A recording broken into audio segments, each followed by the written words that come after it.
Alright, so just a very quick video on one of these super cheap 10,000 milliamp hour. Well, this A Plus is a store brand over here, but they do actually list the actual model number. These are white label goods, right? So a company in China will make them and you can customize them. Right, with the logo, I would imagine this would be the first tier. They just stick your logo on it, and if you order enough, they can even change the pattern here and stuff. But at the end of the day, on the inside, it's the same battery. So I've had a lot of issues opening this up. I've even had to make a exploratory incision. So I've cut this with the Dremel because I was fairly certain that it would open the other way.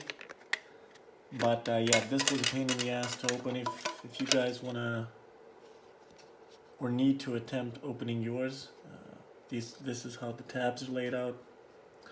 Not that it helps because they are captive in this lip thing.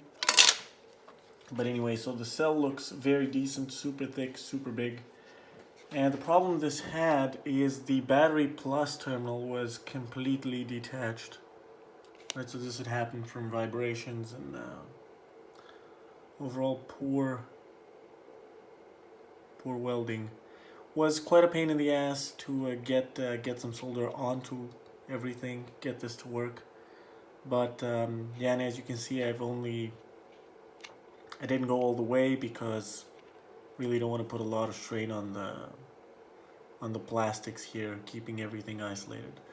Also took the liberty to reinforce most of the solder connections anchoring the ports because these also do break. And I might actually reinforce these as well because I've seen the connections go as well on the big port. Not a lot I can do on the Type C, but we'll see. Anyway, so what I wanted to show is how well this actually performs. So let's connect to a random port. So this gives 4.9 and this gives 4.9. Yeah, anyway. I think both are connected so that they output 2 amps.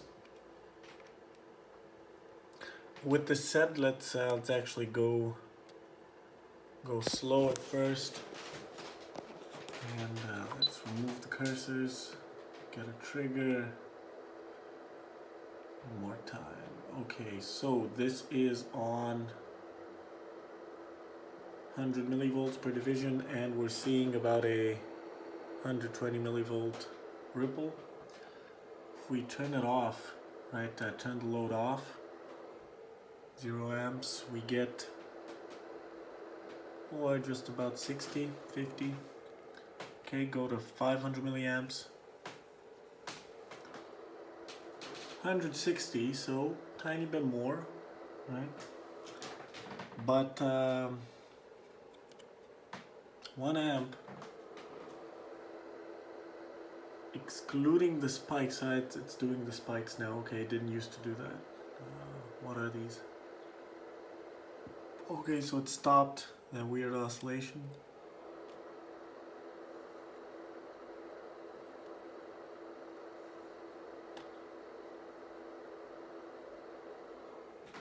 Alright, so I think this is because of the switch, to be very honest.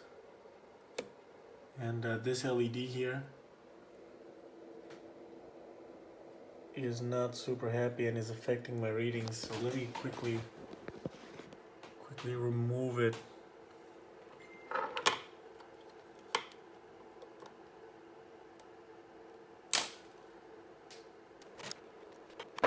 Alright, so I had to take a little break and remove all the LEDs from the passive load.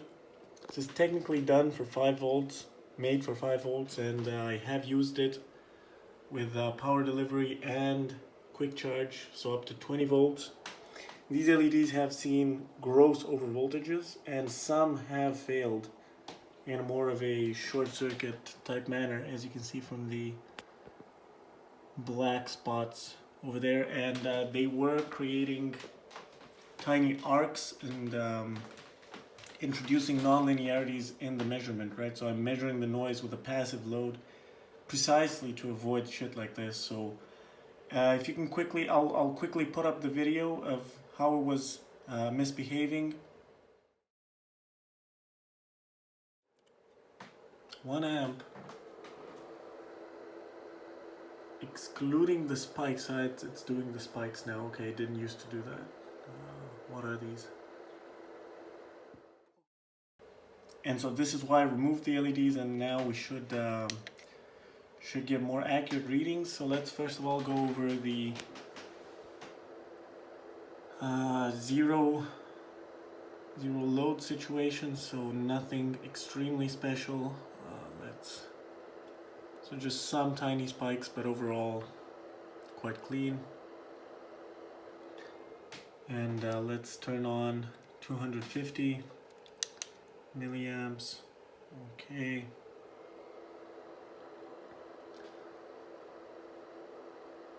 $120, nothing spectacular. 0, 500 milliamps. Okay, so about 170 millivolts peak to peak.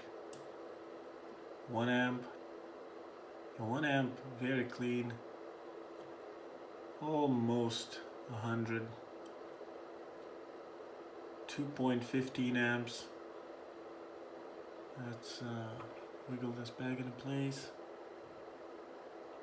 100 milliamps, and let's try 2.24, 2.25, and again holding super steady,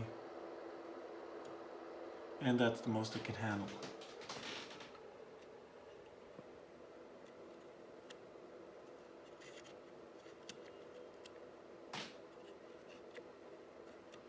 But yeah, so that being said, this seems to be a pretty clean output power supply. Power bank. Chip inside is IP5306. So I'll actually put up a data sheet.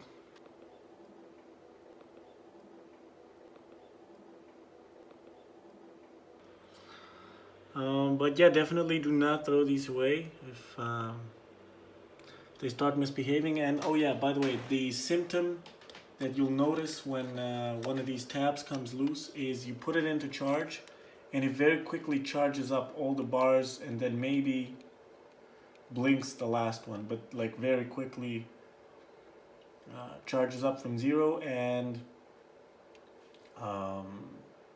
gives absolutely no power or lights immediately when you disconnect the charger.